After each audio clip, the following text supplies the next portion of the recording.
The Nigerian state has been buffeted with what could be best described as a chronic security challenge for over a decade, especially in the northeast.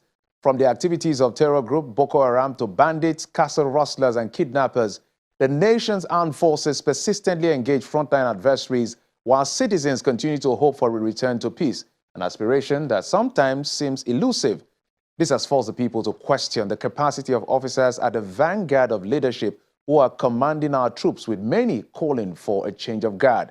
Today on the program, we chronicle Nigeria's security challenges, the removal and the appointment of service chiefs, as well as what can be done to restore public confidence in the nation's security architecture. You're welcome to the program. I'm Jeffrey Uzongo.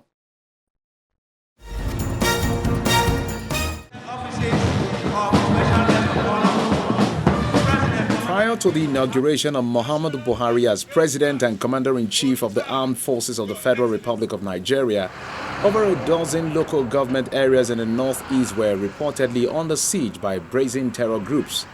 These radical elements advanced their activities to other parts of the north and made an inroad into the nation's seat of power, Abuja, detonating explosives and bombs, leaving many dead, assets destroyed and several others injured. The nation was at war with an enemy it could not even identify.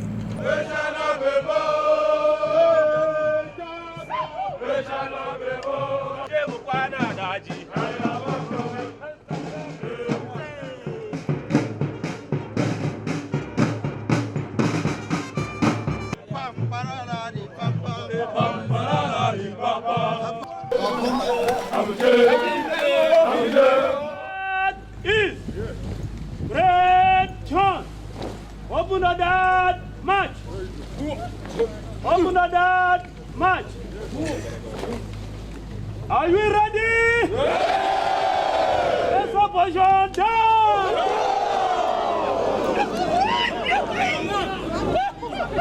In Kenya, everyone push out with me! Begin! 1, 2, 3, 1, 2, 3, 1, 2, 3.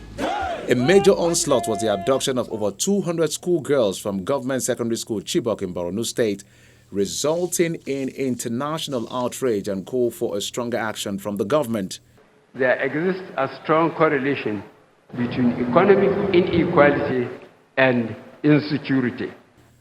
At his swearing-in in 2015, President Muhammadu Buhari was clear on his priorities and ordered the immediate relocation of the command headquarters to the theater of war in Borno State. Expectations were high.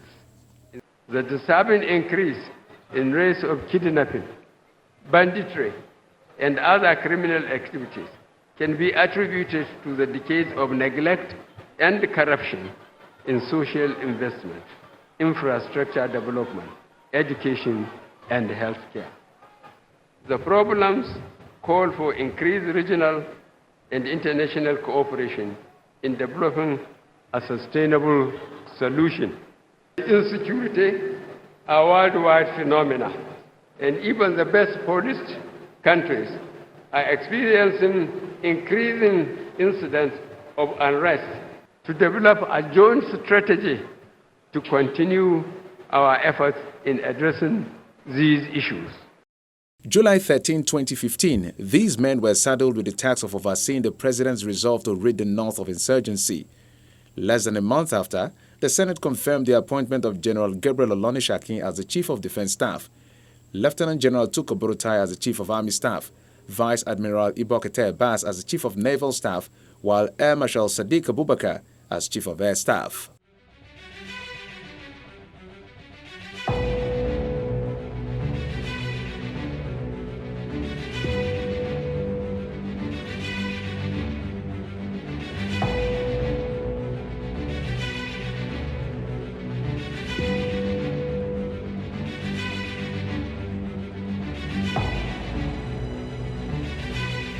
Boots on the ground with a renewed vigor and a clear command from the Commander-in-Chief, the team took on the challenge headlong, reclaiming territories occupied by the terrorists. The mission's code was changed from Operation Zaman Lafia to Operation Lafia Dole, signaling a resolve to achieve peace by military might in the northeast. All areas where the terrorists hibernating. They've identified them, and they constantly raid those areas. So that's the spirit, and I'm sure the progress is quite commendable. And we hope there will be more result-oriented operations to finally clear the remnants of the Boko Haram around.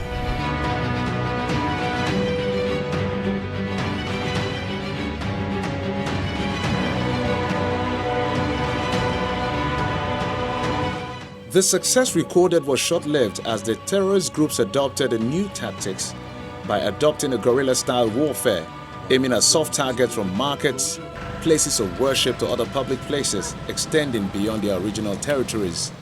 Now that relative peace have returned to Borno State and particularly the local government, the other villages should be recovered so that the people can go back.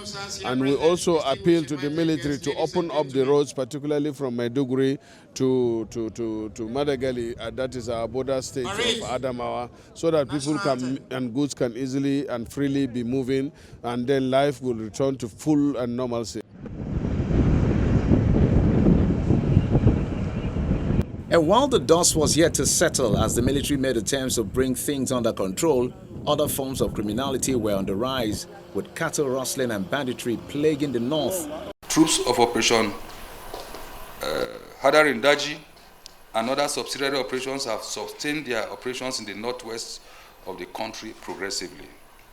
Notably, on the 17th January, following credible intelligence on movement of armed bandits with rusted animals at Bungudu local government area of Zamfara State, troops of forward operating base Keku Wuje responded immediately and made contact with bandits. In the course of the encounter, 30 armed bandits were neutralized, while 24 cows and unspecified number of sheep were recovered. Similarly, on the same 17th of January, troops deployed at Maradun received information of reprisal attack by armed bandits at Jambako village in Maradun local government area of Zamfara State. Troops swiftly mobilized to the area to forestall the reprisal attack, but they were ambushed short of Jambako village where firefight ensued. The gallant troops overwhelmed the bandits and neutralized 5 of them. In another development, following actionable intelligence, 2 suspected bandits collaborators named Mustafa Sani and Murtala Sani were arrested at Dungum Muazu in Sabwa local government area of Katsina State. Suspects are in custody for further action. Farmers' headers crisis bedeviling the south and kidnapping taking a toll across the country. It was obvious that the men at the vanguard of leading our troops may no longer hold sway. Things had fallen apart. People are dying every day and dying callously in ways that you can only find in almost a country without security forces. But we know that you guys are doing a lot. This is our priority. It's the government's priority, and it should also be our priority in the House. It's major in our legislative agenda, and we must address it frontally, squarely, and however and whatever needs to be done. We must think outside the box. We must take the battle to these criminals, whatever they are. So this is actually another one of those meetings, engagements, which we say is going to be continuous. We said it the last time. It's going to be continuous to find out exactly, open up, find out exactly what is going on, what the issues are, what the problems are, and hopefully, get some commitments from you. In response, a call for their sack reverberated across board. Things even got complicated as leaked videos emerged of soldiers lamenting over weapons.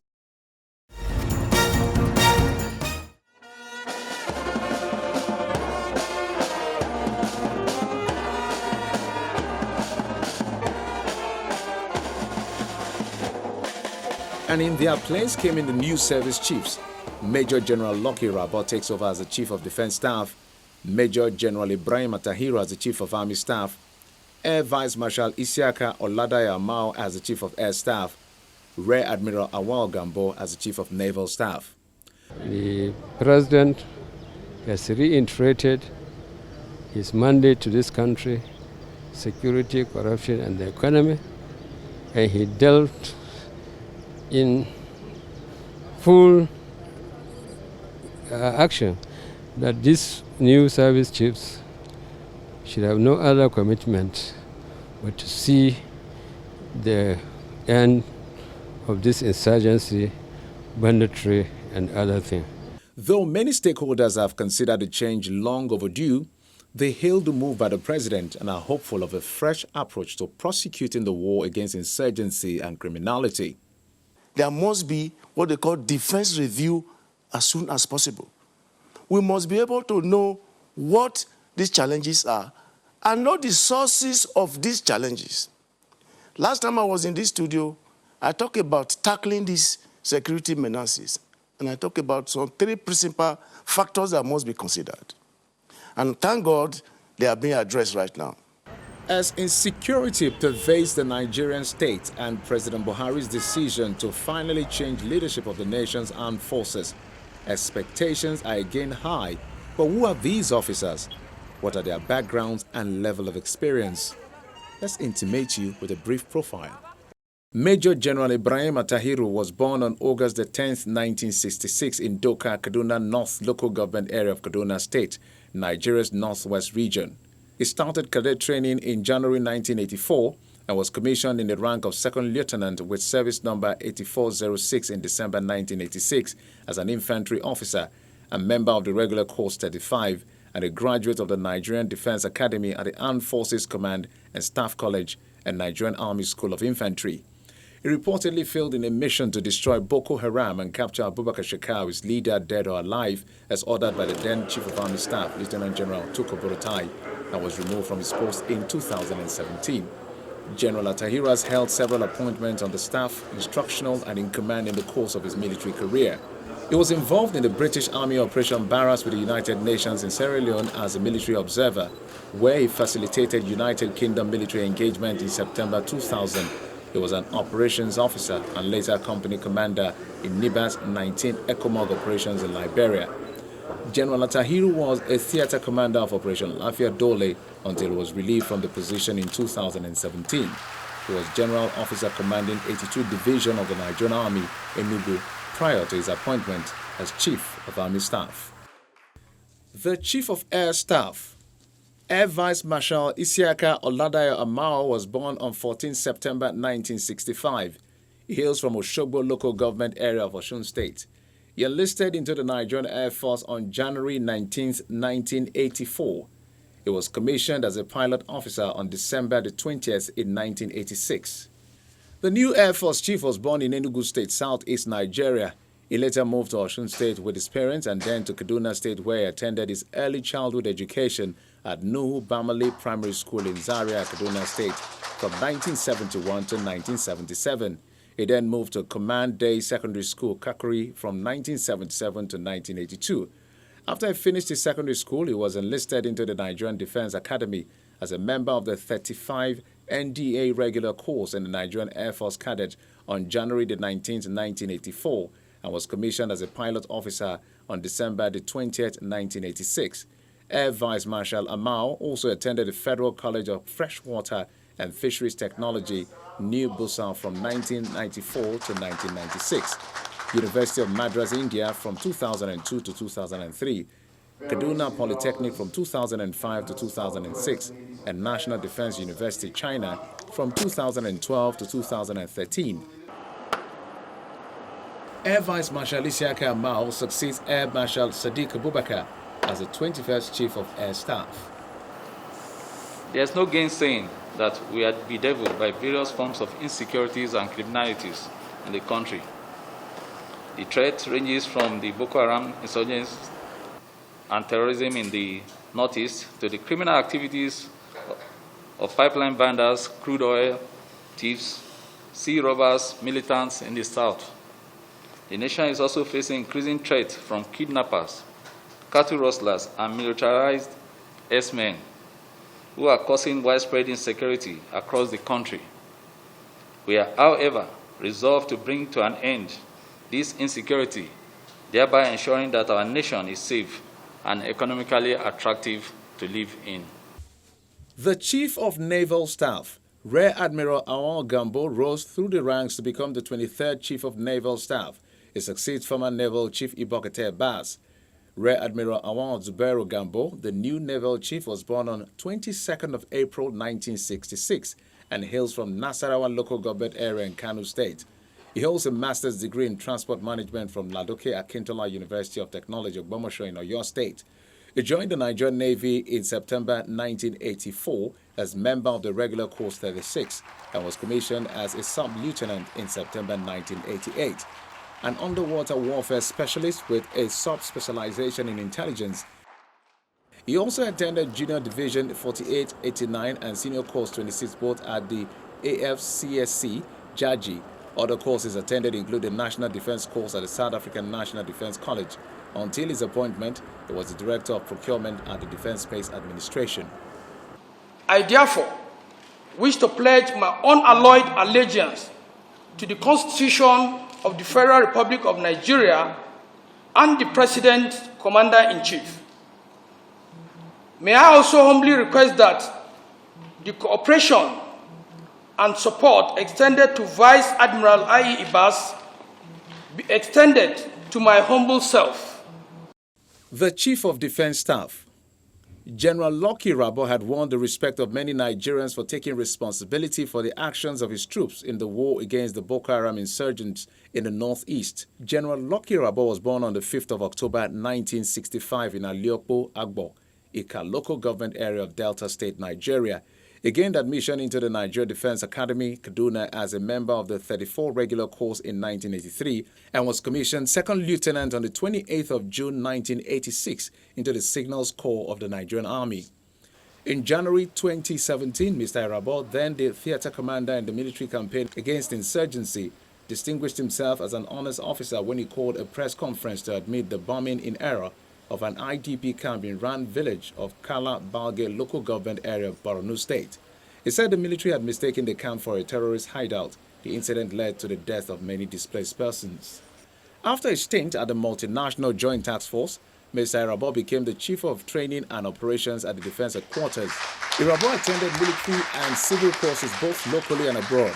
He attended Armed Forces Command and Staff College Jaji for his junior staff course in 1985 and Ghana Armed Forces Staff College Teshi in Accra, Ghana for senior staff course in 2000 to 2001, among others.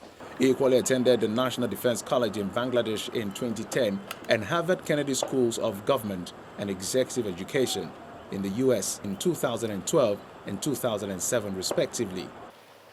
Gentlemen, the mandate is clear from Mr. President, Commander-in-Chief.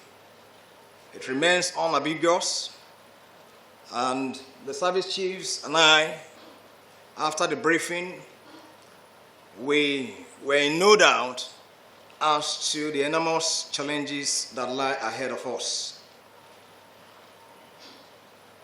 We will in no time take actions that will significantly add value to the security disposition across the country.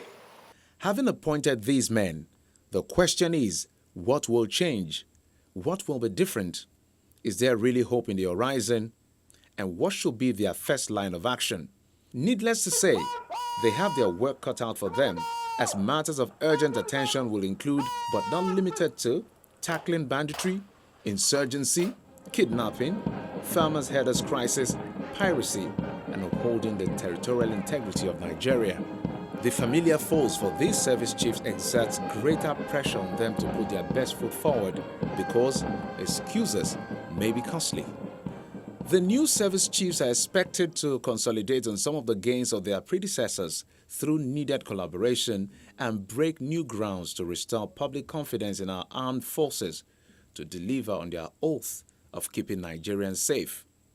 Meanwhile, the government is expected to provide every necessary apparatus and weapons, including looking into a better welfare for officers to boost their morale so they will spend nothing to rid the nation of insurgency, banditry, kidnapping, piracy and other crimes, including the farmers' headers crisis. The clock is ticking and the nation is watching. And that's it for this episode. You can watch Special Report on Channels Television YouTube channel. Also, feel free to engage us on all our social media platforms. I'm Jeffrey Uzama. See you next time.